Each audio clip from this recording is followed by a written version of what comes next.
Riwayat hidup Imam Al-Ghazali radhiyallahu anhu.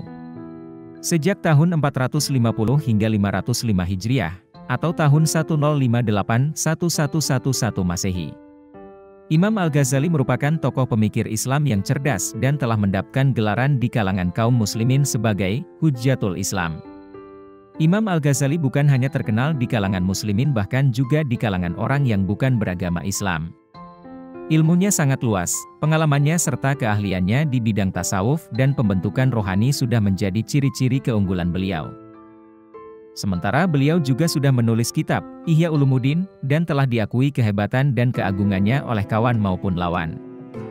Nama beliau ialah Muhammad bin Muhammad Abu Hamid Al-Ghazali Al-Tosi. Beliau dilahirkan di kampung Ghazalah di kawasan Hos, sebuah kota yang ada di utara Iran. Beliau dilahirkan dari kalangan keluarga miskin tetapi sangat kuat dalam beragama. Orang tuanya meninggal ketika Imam Ghazali masih kecil, maka kesusahan dan getir pahit yang beliau alami di dalam usaha dalam mencari ilmu di waktu kecil banyak memberikan makna kehidupan kepada beliau di masa tuanya. Pada mulanya Imam Ghazali radhiyallahu anhu belajar di kampungnya dengan seorang ulama yang bernama Syekh Ahmad Ar-Razakani.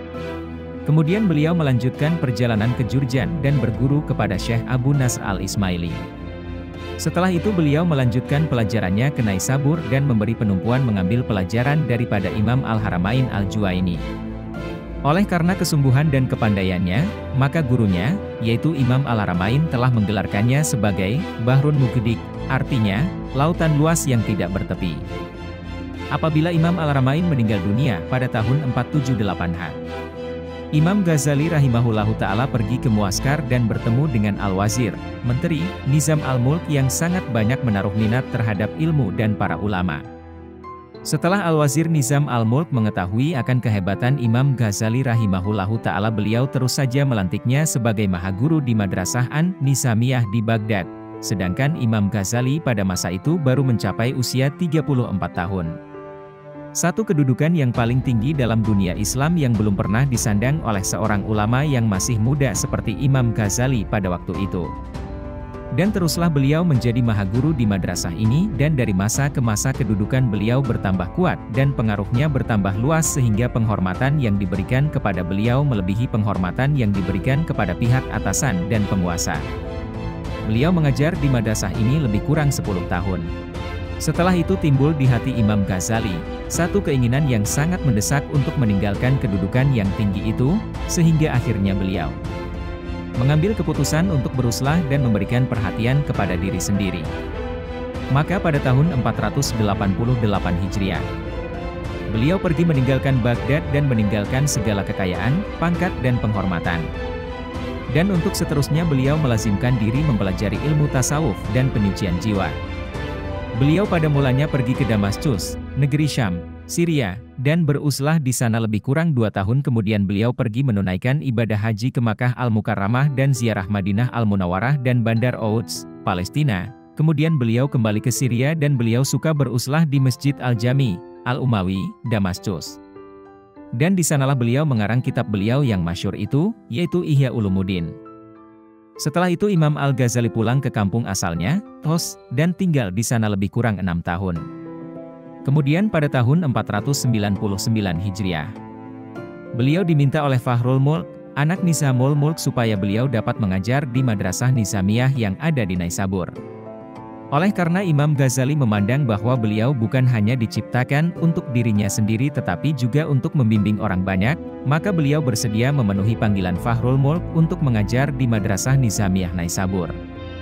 Dan pada tahun 500 telah terjadi pembunuhan terhadap Fahrul Mulk dan terjadi kekacauan dalam negeri maka Imam Ghazali memilih untuk pulang ke kampung asalnya, Tos. Lalu beliau mengasaskan sebuah madrasah dan zawiyah, pondok, berhampiran dengan rumah kediamannya. Maka sejak dari itu beliau hanya mengajar di situ dan menghabiskan umurnya dengan mengajar, mengarang dan mendidik murid-murid yang datang mengaji di madrasahnya. Sehingga beliau dipanggil ke hadrat Allah Ta'ala pada tahun 505 Hijriah. Dan jenazahnya dimakamkan di Tabran, Hos. Tempat yang dipilih oleh Imam Al-Ghazali itu sampai sekarang ini masyhur dengan sebutan Zawiyah Ghazaliyah, yaitu di sudut belakang sebelah kanan masjid tersebut. Imam Ibnu Al-Jauzi menghikayatkan dari Imam Ahmad, saudara Imam Ghazali rahimahullahu ta'ala, yang menceritakan peristiwa kematian Imam Ghazali rahimahullahu ta'ala.